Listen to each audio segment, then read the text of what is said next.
Ketika dilihat Rahel bahwa ia tidak melahirkan anak bagi Yakub, cemburulah ia kepada kakaknya itu, lalu berkata kepada Yakub, "Berikanlah kepadaku anak, kalau tidak, aku akan mati." Maka bangkitlah amarah Yakub terhadap Rahel, dan ia berkata, "Akukah pengganti Allah yang telah menghalangi engkau mengandung?" Kata Rahel, "Ini Bilha, budakku perempuan. Hampirilah dia, supaya ia melahirkan anak di pangkuanku, dan supaya oleh dia aku pun mempunyai keturunan."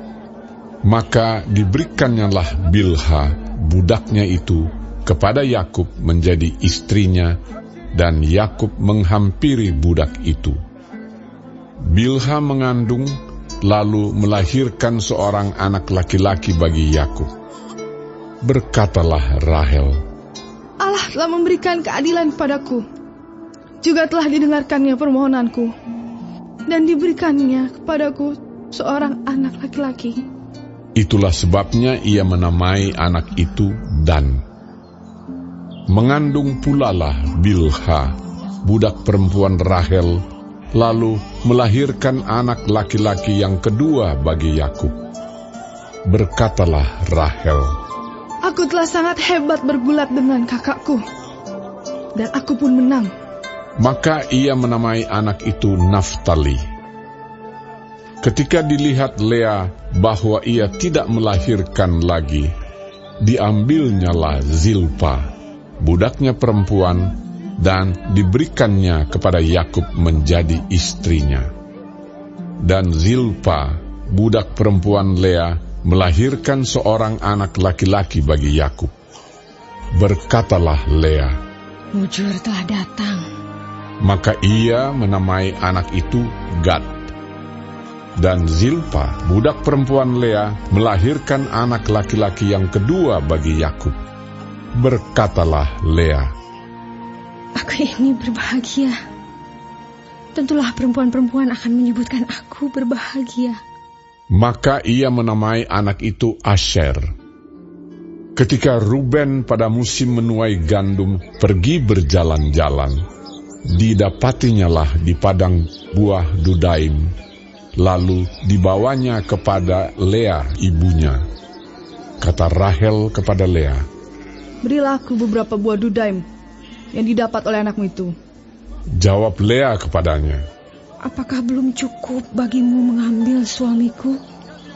Sekarang pula mau mengambil lagi buah dudaim anakku?" Kata Rahel, "Kalau begitu, biarlah ia tidur dengan engkau pada malam ini, sebagai ganti buah dudaim anakmu itu."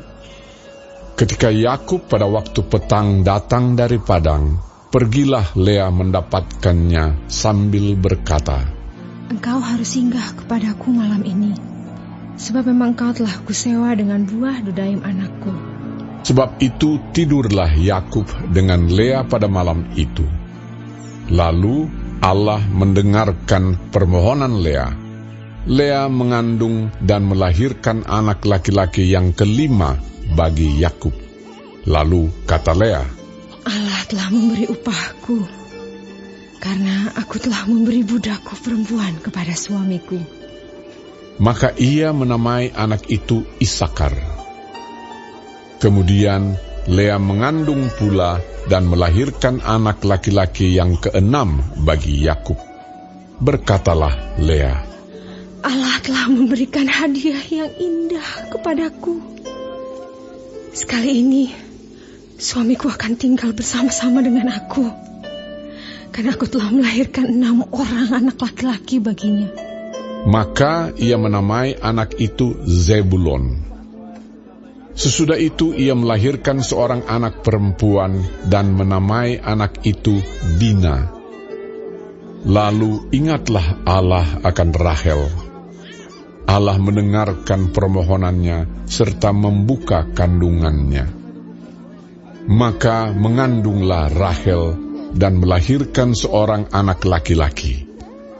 Berkatalah ia, "Allah telah menghapuskan aibku." Maka ia menamai anak itu Yusuf, sambil berkata, Mudah-mudahan Tuhan menambah seorang anak laki-laki lagi bagiku. Setelah Rahel melahirkan Yusuf, berkatalah Yakub kepada Laban, Izinkanlah aku pergi, supaya aku pulang ke tempat kelahiranku dan ke negeriku. Berikanlah istri-istriku dan anak-anakku yang menjadi upahku selama aku bekerja padamu, supaya aku pulang, sebab engkau tahu betapa keras aku bekerja padamu. Tetapi Laban berkata kepadanya, Sekiranya aku mendapat kasih-Mu, telah nyata kepadaku bahwa Tuhan memberkati aku karena Engkau. Lagi katanya, Tentukanlah upah-Mu yang harus kubayar, maka aku akan memberikannya. sahut Yakub kepadanya, Engkau sendiri tahu bagaimana aku bekerja padamu dan bagaimana keadaan ternakmu dalam penjagaanku. Sebab harta milikmu tidak begitu banyak sebelum aku datang. Tetapi sekarang telah berkembang dengan sangat, dan Tuhan telah memberkati engkau sejak aku berada di sini. Jadi, bilakah dapat aku bekerja untuk rumah tanggaku sendiri? kata Laban. Apakah yang harus kuberikan kepadamu? Jawab Yakub, Tidak usah kau berikan apa-apa kepadaku. Aku mau lagi mengembalakan kambing dombamu dan menjaganya, asal engkau mengizinkan hal ini kepadaku. Hari ini aku akan lewat dari tengah-tengah segala kambing dombamu dan akan mengasingkan dari situ setiap binatang yang berbintik-bintik dan berbelang-belang.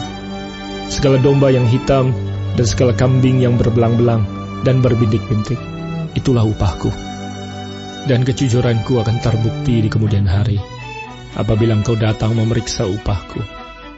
Segala yang tidak berbintik-bintik atau berbelang-belang di antara kambing-kambing, dan yang tidak hitam di antara domba-domba, anggaplah itu tercuri olehku. Kemudian kata Laban, Baik, jadilah seperti perkataanmu itu. lalu diasingkannyalah pada hari itu kambing-kambing jantan yang bercoreng-coreng dan berbelang-belang, dan segala kambing yang berbintik-bintik dan berbelang-belang, segala yang ada warna putih pada badannya, serta segala yang hitam di antara domba-domba, dan diserahkannyalah semuanya itu kepada anak-anaknya untuk dijaga. Kemudian Laban menentukan jarak 3 hari perjalanan jauhnya antara dia dan Yakub. Maka tetaplah Yakub menggembalakan kambing domba yang tinggal itu. Lalu Yakub mengambil dahan hijau dari pohon hawar, pohon badam, dan pohon berangan. Dikupasnyalah dahan-dahan itu sehingga berbelang-belang sampai yang putihnya kelihatan.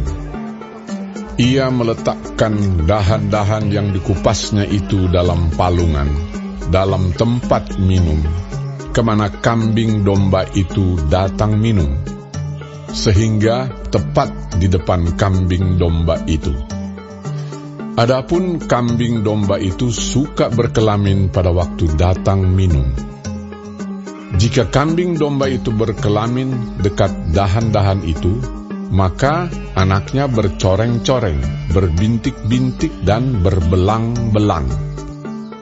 Kemudian Yakub memisahkan domba-domba itu, dihadapkannya kepala-kepala kambing domba itu kepada yang bercoreng-coreng dan kepada segala yang hitam di antara kambing domba Laban. Demikianlah ia beroleh kumpulan-kumpulan hewan baginya sendiri dan tidak ditempatkannya pada kambing domba Laban. Dan setiap kali apabila berkelamin kambing domba yang kuat, maka Yakub meletakkan dahan-dahan itu ke dalam palungan di depan mata kambing domba itu, supaya berkelamin dekat dahan-dahan itu. Tetapi apabila datang kambing domba yang lemah, ia tidak meletakkan dahan-dahan itu ke dalamnya. Jadi hewan yang lemah untuk Laban dan yang kuat untuk Yakub. Maka sangatlah bertambah-tambah harta Yakub, dan ia mempunyai banyak kambing domba, budak perempuan, dan laki-laki, unta dan keledai.